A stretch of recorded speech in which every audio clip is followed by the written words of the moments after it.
Hello everyone, welcome back my YouTube channel science with JS. तो जैसा कि बच्चों आपको पता है, मैं आपको इस चैनल पर क्लास 10th और क्लास 9th की साइंस की सब्जेक्ट पढ़ा रहा हूं। इसमें मैंने सबसे पहले आपका क्लास 9th और क्लास 10th को स्टार्ट किया है, जिसमें मैंने सबसे पहले सब्जेक्ट केमिस्ट्री को उठाया है और मैंने 9th के 2 लेक्चर भी अपने चैनल पर डाल दिए। तो आज हम स्टार्ट करते हैं अपना most important chapter class 10th का, जिसका नाम है रासायनिक अभिक्रियाएं एवं समीकरण। तो आइए हम सबसे पहले अपना इस चैप्टर के बारे में थोड़ा जानने की कोशिश करते हैं और देखते हैं ये चैप्टर हमारे बोर्ड के एग्जाम के लिए क्यों इतना इम्पोर्टेंट है।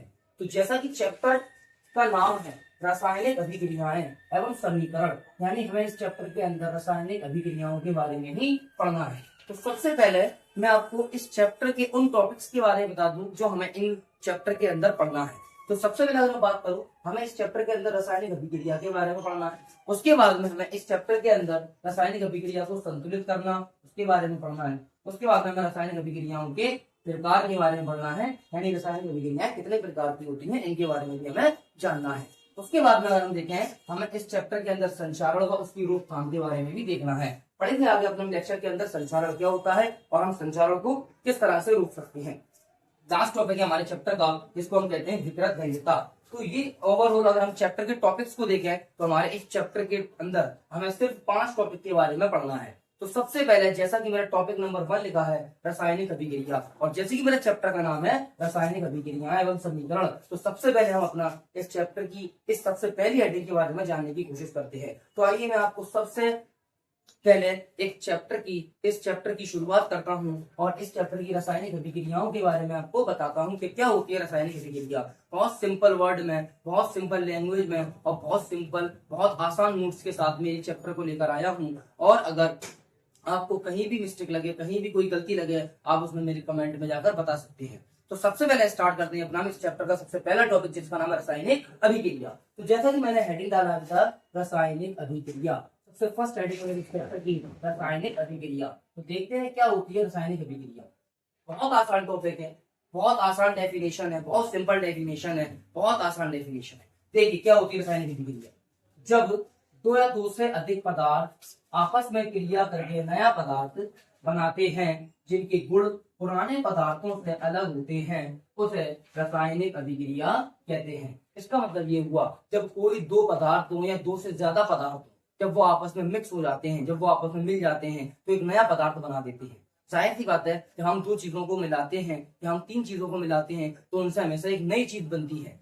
तो रासायनिक अभिक्रिया वो अभिक्रिया है जिसमें 2 नए पदार्थ आपस में जुड़ते हैं और एक नया पदार्थ बना देते हैं, और इसके साथ साथ जिसके जो गुण होते हैं वो पुराने पदार्थ से बिल्कुल अलग होते हैं। यानी मेरा जो रासायनिक अभिक्रिया में नया पदार्थ बना, वो जिन तत्वों से मिलकर बना है, वो जिन पदार्थों से मिलकर बना है, वो उनसे बिल्कुल अलग होता है। ये हमारी रासायनिक अभिक्रिया। जैसे मैंने इसका एक एग्जांपल भी दिया है, मैग्नीशियम का जलना। सब जानते हैं मैग्नीशियम क्या होता है।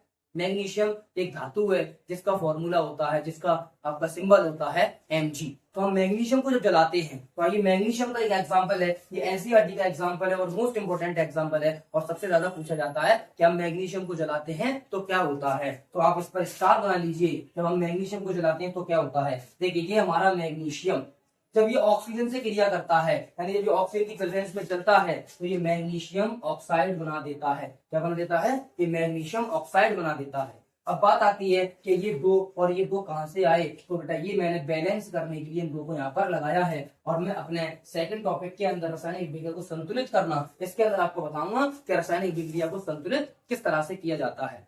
तो ये मेरा मैग्नीशियम का जलना, यानी जब मैंने मैग्नीशियम को ऑक्सीजन के साथ जलाया तो मेरा बनता है मैग्नीशियम का ऑक्साइड। क्या बनता है, मेरा मैग्नीशियम का ऑक्साइड बनता है। तो ये बन गया मेरा मैग्नीशियम ऑक्साइड। एक और मैंने केमिकल रिएक्शन को दिया है जिसमें मेरे पास सोडियम है और मेरे पास क्लोरीन है। यानी अगर मैं क्लोरीन और सोडियम को आपस में क्रिया कराता हूँ, ये मेरे पास 2 नए पदार्थ हैं, जैसा कि मेरी रिएक्शन के अंदर लिखा है, जैसे कि मेरी डेफिनेशन के अंदर लिखा है, जब 2 या 2 से अधिक पदार्थ आपस में क्रिया करके, तो 2 पदार्थ हैं ये आपस में क्रिया करते हैं और बना देते हैं NaCl, यानी ये बना देते हैं सोडियम क्लोराइड। बना देते हैं सोडियम क्लोराइड बना देते हैं। यानी ये मेरे 2 नए पदार्थ थे और इसने एक नए पदार्थ का निर्माण किया। जो ये नया पदार्थ है वो इन के गुणों से बिल्कुल अलग होता है। तो ये होती है मेरी रासायनिक अभिक्रिया, जिसमें 2 या 2 से ज्यादा पदार्थ मिलकर दो या दो से ज्यादा पदार्थ मिलकर एक नया पदार्थ बना दे, उसको हम कहते हैं रासायनिक अभिक्रिया। अब बात यह आती है हम कैसे पहचाने कि कौन रासायनिक अभिक्रिया हो रही है और कौन सी रासायनिक अभिक्रिया नहीं हो रही। तो मैं आपके सामने ये भी लेकर आया हूं कि हम रासायनिक अभिक्रिया को कैसे पहचान सकते हैं। तो हम रासायनिक अभिक्रिया की पहचान, जैसा कि मैंने आपको पढ़ाया है, जैसा कि मैंने आपकी हेडिंग डाल दी है कि रासायनिक अभिक्रिया की पहचान किस तरह की जाती है, यानी आपको इसमें भी कोई दिक्कत नहीं आना चाहिए, यानी आपको रासायनिक अभिक्रिया की पहचान भी आना चाहिए, पता होना चाहिए आपकी कौन रासायनिक अभिक्रिया है और कौन रासायनिक अभिक्रिया नहीं है। तो जैसा कि मैंने सबसे पहला पॉइंट लिखा है गैस का निकलना, यानी अगर किसी क्रिया के अंदर गैस निकलती है, यानी अगर किसी क्रिया के अंदर गैस निकलती है तो उसका मतलब वो एक रासायनिक अभिक्रिया है। तो आप इस चीज से पहचान सकते हैं क्या उसमें अगर गैस निकल रही है तो वो एक रासायनिक अभिक्रिया है। इसके अलावा दूसरी बात रंग में परिवर्तन, यानी अगर कलर चेंज होता है, यानी अगर कलर चेंज होता है तो वो भी एक रासायनिक अभिक्रिया है। तो आप कलर के चेंज से भी ये पहचान सकते हैं, कलर में परिवर्तन के थ्रू भी ये पहचान सकते हैं कि ये एक रासायनिक अभिक्रिया है। उसके बाद में तापमान में परिवर्तन, यानी अगर टेम्परेचर में परिवर्तन आता है या टेम्परेचर घट जाता है या फिर टेम्परेचर बढ़ जाता है तो वो भी एक रासायनिक अभिक्रिया है, वो भी एक रासायनिक अभिक्रिया है। इसके अलावा अवक्षेप बनना, यानी प्रेसिपिटेट बनना, यानी कोई रासायनिक अभिक्रिया अगर होती है, अगर उसमें कोई मटेरियल नीचे जाकर बैठ जाता है, उसके तले पर जाकर बैठ जाता है तो वो भी एक रासायनिक अभिक्रिया होती है।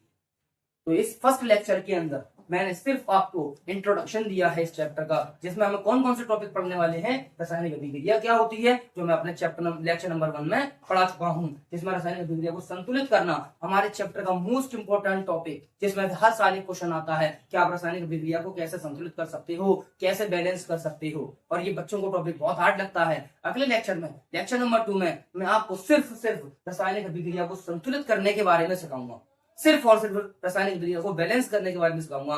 तो मैं अभी लेक्चर नंबर 1 में सिर्फ आपको मैंने एक डेफिनेशन दी है छोटी सी, इसमें रासायनिक अभिक्रिया क्या होती है उसके बारे में बताया, और एक रासायनिक अभिक्रिया का उदाहरण के बारे में बता दिया, और मैंने रासायनिक अभिक्रिया की पहचान के बारे में बता दिया।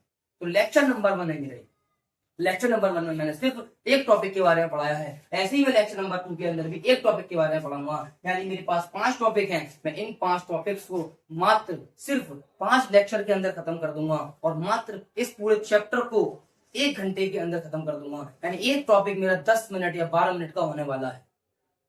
तो ये जो वीडियो बनाई जा रही है, ये जो वीडियो बनाई जा रही है, मैं बार बार कहता हूँ, ये वीडियो सिर्फ उन बच्चों के लिए बनाई जाती है जो बहुत पढ़ने में कमजोर हैं, जो हिंदी मीडियम में नहीं पढ़ पाते हैं, जिन्हें चीजें समझ में नहीं आती हैं, तो वो इस चैनल की मदद से, इस वीडियो की मदद से हर एक चीज को बहुत आसान भाषा में समझ सकते हैं, और ये बहुत अच्छे नोट्स से समझ सकते हैं। ये बिल्कुल वेरीफाइड, ये एनसीईआरटी के नोट्स हैं। इसी में से क्वेश्चन आएगा, जो भी बच्चा मेरे नोट्स बनाता हुआ चलेगा, जो भी बच्चा मेरे नोट्स बनाता हुआ चलेगा, उसको बोर्ड का पेपर इसी में से मिल जाएगा। और इस चैनल पर मैं आपको पूरी साइंस पढ़ाने वाला हूं, जिसमें मैं आपको केमिस्ट्री, फिजिक्स और बायोलॉजी के बारे में पढ़ाने वाला हूं, जिसमें सबसे पहले मैंने आपका जो स्टार्ट किया है क्लास 10th का चैप्टर नंबर 1 स्टार्ट कर दिया है, और ये मेरा सब्जेक्ट केमिस्ट्री का पहला चैप्टर है। जो बच्चा इन नोट्स को उतारना चाहता है तो वो उतार सकता है, और अगर वीडियो अच्छी लगी हो तो वीडियो को लाइक कीजिए, चैनल को सब्सक्राइब कीजिए, और वीडियो को ज्यादा से ज्यादा शेयर कीजिए, ताकि हर एक बच्चे तक ये वीडियो पहुंच जाए और हर एक कमजोर बच्चा इस वीडियो की मदद से अपनी पढ़ाई में इंप्रूवमेंट करना स्टार्ट कर दे। तो फिर मैं कहता हूँ, वीडियो अच्छी लगी हो तो वीडियो को लाइक कीजिए, चैनल को सब्सक्राइब कीजिए, और वीडियो को शेयर करना ना भूलिए, और एक बार लेक्चर को जरूर देखिए। Thank you very much.